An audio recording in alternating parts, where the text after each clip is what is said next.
Hi. Before we start this summary, I have an absolute request in favor to ask you. If in any ways my channel has helped you in any way, please could you support and subscribe to my channel and hit the bell icon to get notification whenever new summary is uploaded. Now back to the summary, The Richest Man in Babylon. This version focuses on the narrative depth and the specific psychological shifts required to master your finances. Chapter 1, The Man Who Desired Gold. The story opens in the dusty, wealthy streets of Babylon. Bansir, a master chariot builder, sits idly on his wall, unhappy. He has built the finest chariots for the richest men, yet he himself is broke. His friend Kabi, the musician, arrives to ask for a loan, only to find that Bansir is just as destitute. They realize that they have spent their lives working hard, but have ignored the laws of wealth. They decide to seek out their childhood friend, Arkad, who was once their equal but is now the wealthiest man in the city. Arkad explains that wealth is not a matter of luck, but a result of a specific process. I found the road to wealth when I decided that a part of all I earned was mine to keep. Disclaimer: the financial advice provided in this summary is for educational and historical purposes only. It does not constitute professional financial, investment, or legal advice. Please consult with a certified financial advisor before making significant investment decisions. I also added an A20-question self-reflection quiz at the end, which will help you to bridge the gap between reading and doing. In the context of The Richest Man in Babylon, it's designed to help you see exactly where your current financial habits align with the laws of Babylon and where they don't. What I have learned from Chapter 1. Hard work is not enough. You can work 80 hours a week, but if you spend 100% of what you make, you are essentially a slave to your expenses. Wealth is a choice. Arkad wasn't born rich. He decided to learn the laws of money and apply them. The 10% rule. You must pay yourself first. If you earn 10 coins, only 9 belong to the world, grocers, landlords, etc. The 10th coin belongs to you. Chapter 2. The 7 cures for a lean purse. King Sargon of Babylon realizes the city is becoming poor because the wealth is concentrated in the hands of a few. He asks Arkad to teach 100 men the secrets of wealth so they can teach the rest of the city. Arkad presents the 7 cures. 1. Start thy purse to fattening. For every 10 coins you put in your purse, take out but 9. 2. Control thy expenditures.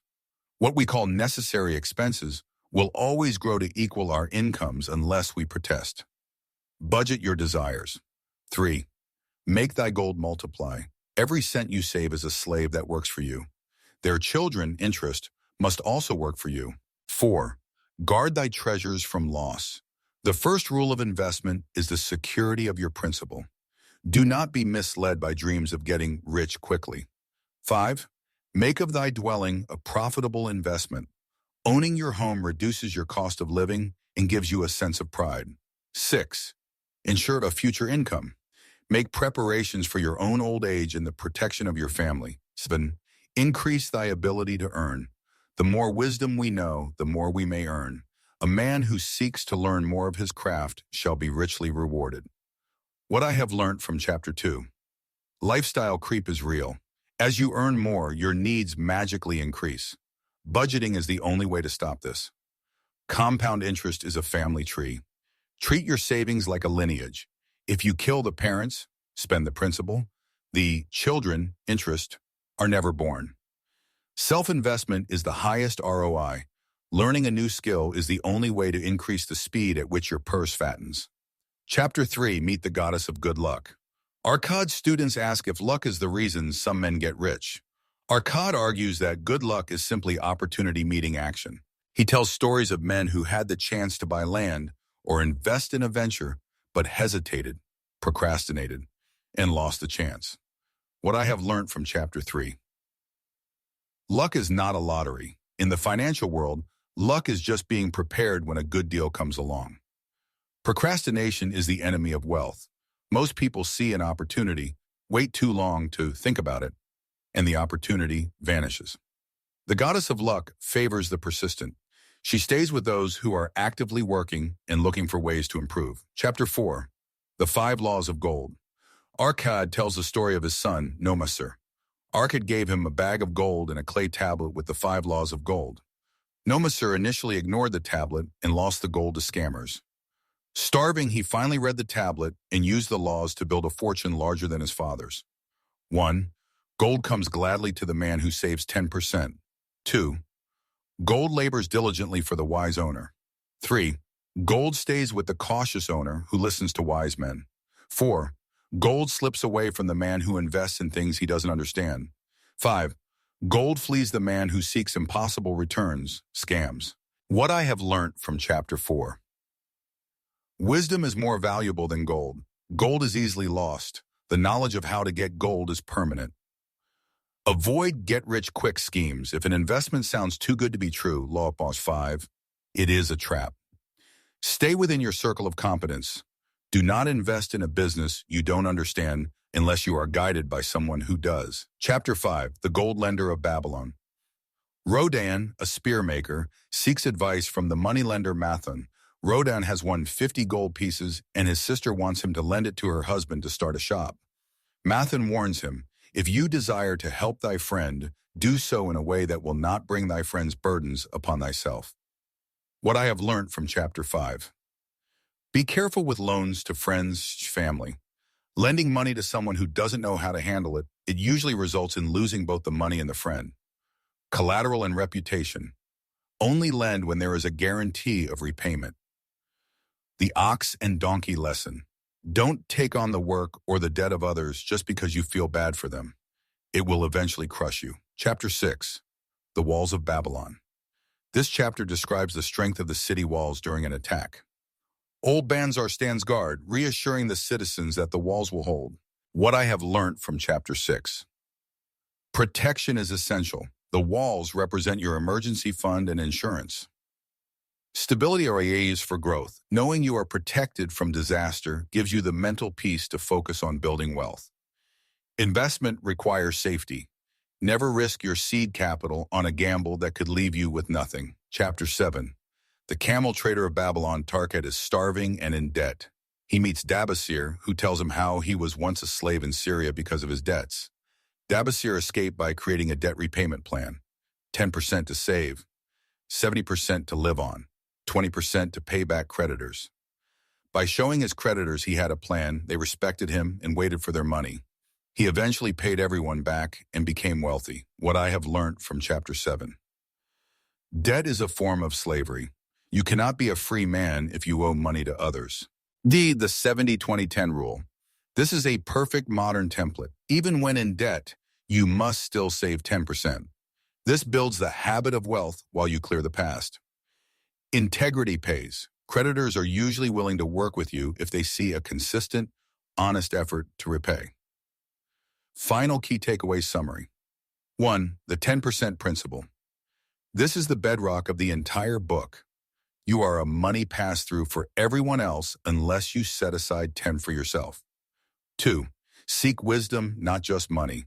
The characters who focused only on the gold lost it. Those who focused on the laws kept it. 3. Time is your greatest ally. The children of your gold need time to grow. Start today. 4. Guard your principle. It is better to have a small, safe return than to risk losing everything for a high return. A 20-question self-reflection quiz is used to bridge the gap between reading and doing. In the context of the richest man in Babylon, it's designed to help you see exactly where your current financial habits align with the laws of Babylon and where they don't. Working through these questions will force you to analyze your own bank account, your debts, and your mindset through the lens of Arkad and Dabasir. Here is the quiz based on the chapters we just covered. The Babylonian Financial Audit. Part 1, The Law of the 10%, Chapters 1 and 2.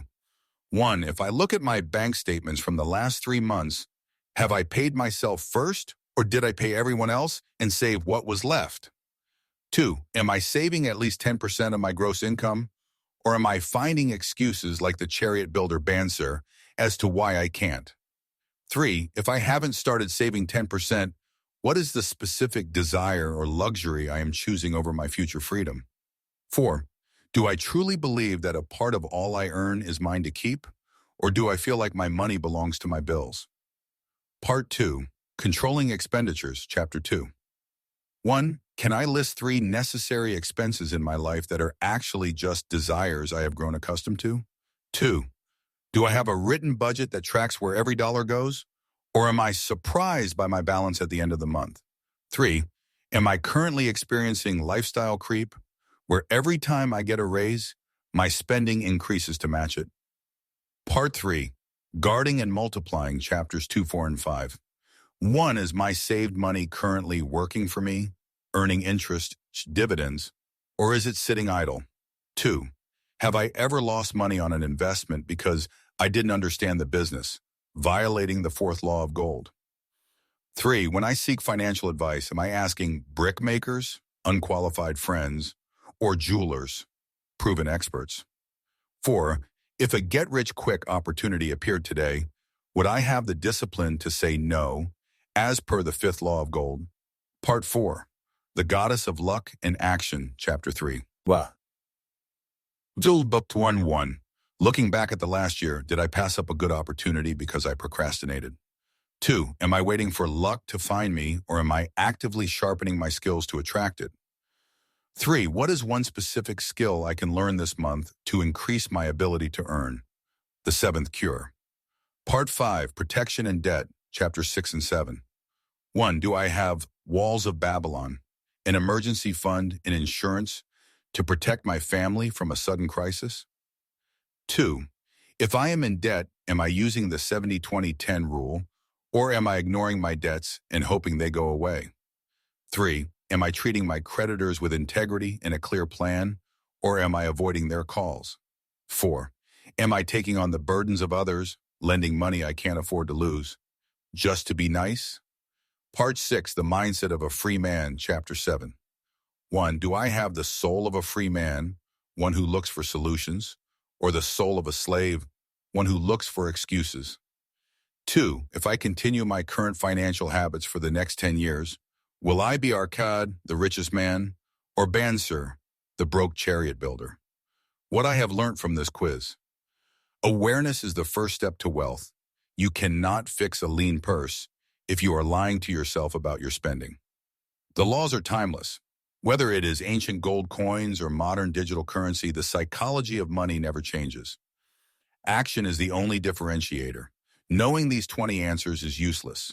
Changing your behavior based on them is what creates wealth. If you'd like the audiobook, please subscribe to my channel for more summaries. Hit the bell icon to get notifications whenever a new audiobook summary is uploaded. Thank you for watching and listening.